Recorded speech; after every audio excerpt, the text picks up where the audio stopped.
What did you say? I can't hear you over how loud that thumbnail is.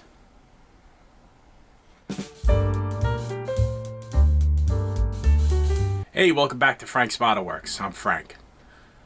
Today I want to talk to you about 3D printing.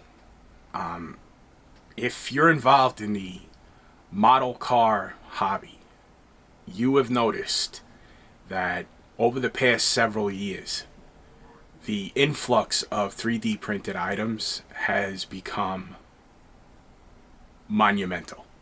And, you have the old guard who they're always going to say stuff like, oh, that's cheating. The problem with that, those were the same people that said the photo etch was cheating, aftermarket decals were cheating, resin casted bodies, that was cheating. They're going to say that because they can't compete. You know what I mean? They can't produce something like that, so they poo-poo it. Put them aside. I'm not even going to bother with their arguments because they're immaterial. Right now, 3D printing is at a place where it is economical, it is accessible, and the results that you can achieve surpass anything you're ever going to be able to get out of a injection molded plastic kit. So what I want to talk to you about first briefly is the ways that you can get involved in 3D printing with your hobby of scale model cars. And the first one would be to buy products from the merchants who sell 3D printed products. Now, at the forefront are naturally Joel Mendoza at Iceman Collections, Josh Reese at VCG Resins by Reese, Joseph Osborne from Fireball Modelworks, Matthew Inman from MCV Products, Texas 3D Customs, Ron Kuhn. There's the names go on and on and on. Every single one of those providers sell products at a very economical price that are exquisite. And from the standpoint of somebody who's just personally getting into 3D printing myself, to look at what they produce and send to you for the price, you're getting a lot of value for your money. So if that's the extent to which you get involved with 3D printed products in the model car hobby, then I would say, it's 3D printing is going to be the hallmark of this current golden age of the model car hobby. And it's one golden age after another as far as the hobby goes. But there's also another way you can get involved, and that would be to buy a 3D printer. So I was always interested in 3D printed because I joke around a lot and I say it's not that I'm easily distracted, I'm very easily interested. So when something is interesting to me, I begin to look into it. And in 2022, I was coming up on my 50th birthday and I wanted to get a 3D printer. So I'm thinking to myself, all right, so what am I going to do? What do I got to buy? In that process, my wife walks up to me. She goes, you want to go to Disney World for your 50th birthday? Because, we have a now 10-year-old daughter. And I went, yes, I do want to go to Disney World for my 50th birthday. So it got put on the back burner for a couple of years. But now this year, coming up on Franktember, which was my birth month of September, a couple of months ago, I decided I was going to take the plunge.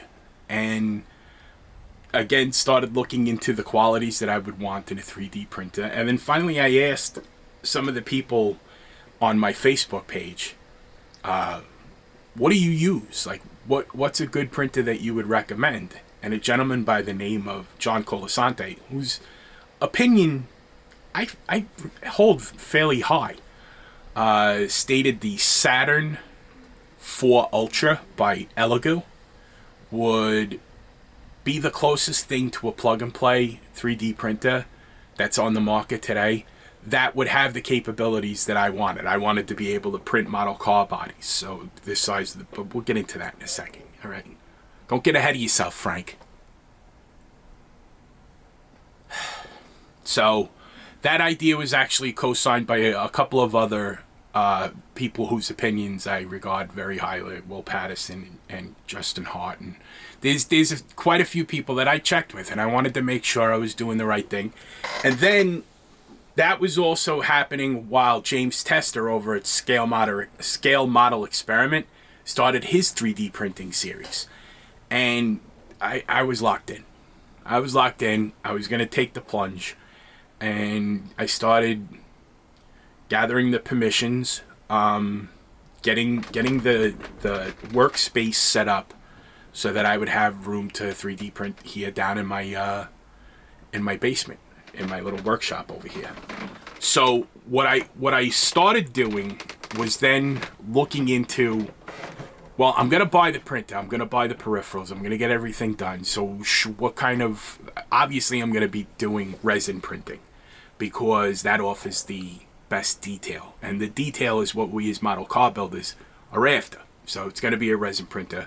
It's going to be the Elegoo Saturn 4 Ultra because I wanted to print bodies. And there were other, I'm getting ahead of myself again. So I started looking into what's involved with 3D printing. And I knew that you had to use a slicing program. And, you know, like it's not necessarily, you don't just start it up and know what you're doing. So naturally I hit YouTube because, like you're probably doing right now, it's a resource for you. What I noticed is that there are several content creators out there who are experts in 3D printing. But what I found was most of their most useful information was behind a paywall. And as I saw what was going on, I began to further understand why they would put that information behind a paywall. And now having gone through the first week, you know, a couple months ago, the first week of being a 3D printer, I understood. When you buy a 3D printer, you're going to have a rough first week. You're just going to. You're going to, it's not like buying a car. Don't get me wrong. You could get really, really nice entry-level stuff, full setup for under $1,000, which I know to a lot of people is a lot of money. I understand a lot of people do this hobby on a limited income or a fixed income. You're not going to get any judgment out of me. I get it. Unless you knock it, you know, because then I'll just say that you're cheap. But the initial investment is a little bit high. And then when you start that first week not knowing what you're doing, you're overwhelmed and you have a very frustrating first week and you second guess yourself. What was I doing? And you hit YouTube and you'll get just enough to get you through that first week. And then you'll realize that the best information is behind the paywall. But you'll understand why. Because being proficient at 3D printing requires equipment, resources, time. And all of those things are costly, especially time. So to go through from the early days of experimenting with 3D printing, where there was no resource base and you had to go through all of this by yourself and you're burning through equipment and resin and everything. And then the time that you spend trying to figure this stuff out. I think it's a very fair thing to approach the ability to provide a knowledge resource to people and put it behind a paywall because you've put in your dues. And I understand it might seem counter to, you know, a community effort, but that's not really the case here. You know, a community effort is one thing. It's another thing entirely when there's this amount of responsibility. So when you're paying for something, you have a responsibility. When you're just a member of a community handing out something for free, you could tell people whatever you want. What are you going to do? You gonna sue me? What are you listening to me for? I'm just some schnook on the internet. But if you back up what you're saying with a resume of knowledge and demonstrated proficiency in a particular field, and then you charge accordingly for the resources in order to reach that proficiency yourself, then it comes with a modicum of understanding that you know what you're talking about.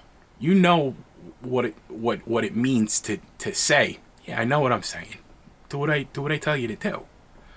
As a YouTube content creator, you don't pay for this channel. This is free. So I don't have to tell. I have to demonstrate to you that I know what I'm talking about. Otherwise, you won't pay attention to me.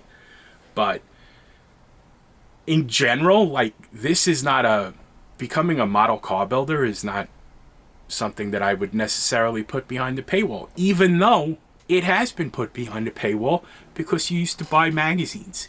You used to buy DVDs from people. So there was the knowledge typically within our hobby was behind the paywall. Now it's just behind an electronic paywall.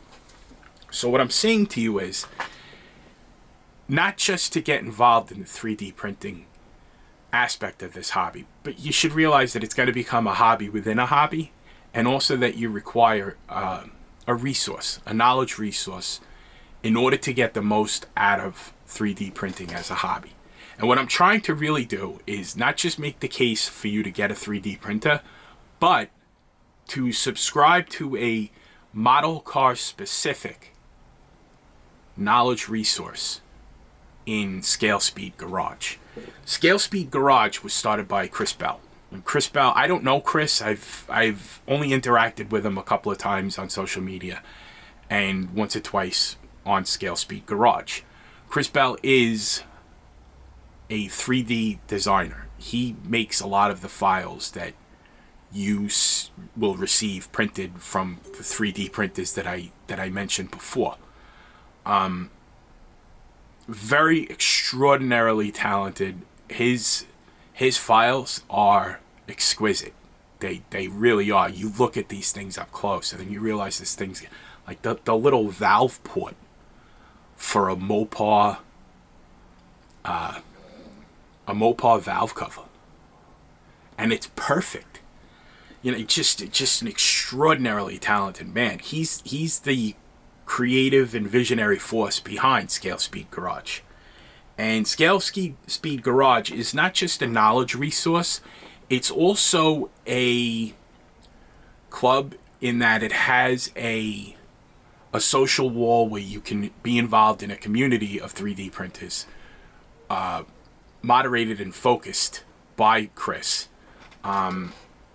where he helps lead the conversation in productive ways, so that people can get the most out of their 3D printing experience. When you join Scale Speed Garage, you not only have access to that community base, you have access to a knowledge base in the form of tutorials that give you the information for using the software for slicing, mixing resin, calibrating your resin, taking care of your printer, maintaining your printer. It's an extraordinarily important resource knowledge base. On top of all of that, you have an access to Chris himself and his knowledge. You can pick his brain about things. If you ask him a question, he's going to respond to you. On top of that, you have access to a monthly source of STL files. Those are the actual files that you slice up in the slicing software and print on your printer. So, and the files themselves are worth the cost of admission. Now, Chris does have levels of membership that allow you access to certain parts of the site, and then your access increases with the price. You can participate on a monthly basis. You can participate on a yearly basis. You can have a trial membership that'll last for a couple of months for a small fee, where you'll have access to some of the files, not all of them. But the best part is, as long as you're a member, you're gonna get every month STL files. If there's an update to things going on in the industry, you're gonna find out about it on Scale Speed Garage.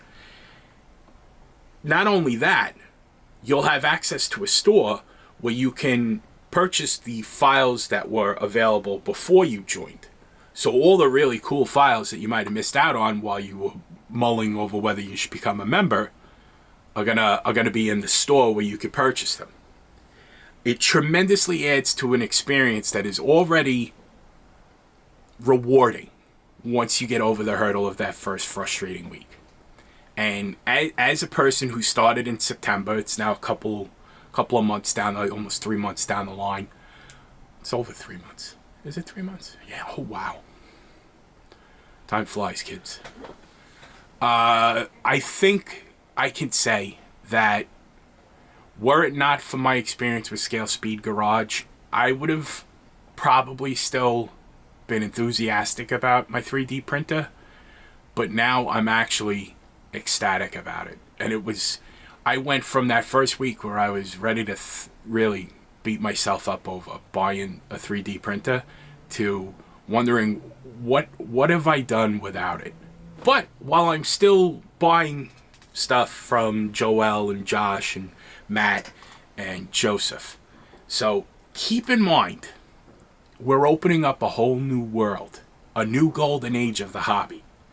And if you're gonna get involved in 3D printing, now is the time. But then again, the future is always the time. But the present, where you are right now, is the easiest time to get into 3D modeling, 3D printing. The easiest time to get 3D products, 3D printed products, and to up your game within the hobby. So, with that said, the features that I looked for were almost always covered by the Saturn IV Ultra. There is another Elegoo product called the Mars 5 Ultra. That's also a 3D printer. It has almost the same characteristics that I'm going to go over now, but with the exception, the Saturn IV Ultra is a 12K resolution LCD screen. The Mars 5 Ultra is a 9K resolution. For our purposes, you probably won't see the difference for quite some time. Whatever. The build plate on the Mars 5 Ultra is slightly smaller, making printing bodies a little bit more difficult. You basically have to print them vertically, which we'll get to. Getting ahead of ourselves. I'm already panting and like breathing heavy, and I'm starting to sweat because I'm excited to share this information with you. So those are the two printers based upon the ability to print well, print easily, and they have a self-leveling build plate, which is huge. One of the hardest things about setting up a 3D printer is leveling the build plate so that it doesn't print crooked. This is self-leveling, so that's a big plus. It has a tilting vat, so the build plate comes down. It used to go up against what was called a FEP, F-E-P, which is like a semi-transparent plastic film that went over the LCD screen. And after the LCD screen exposed the resin, the build plate would come up, allow more resin, and then come back down. With these two printers, the Mars 5 Ultra and the Saturn IV Ultra, the resin vat itself tilts away from the build plate. So the build plate stays relatively motionless, and the vat itself just tilts away. It creates more reliable prints, less stress on the PFA film. This FEP and PFA kind of interchangeable for our purposes. You know, there are differences, but I can't explain them right now because I don't know enough yet. But there's less stress on the PFA film. You have, like I said, a greater chance of successful print. You have less problems with sticking to the build plate.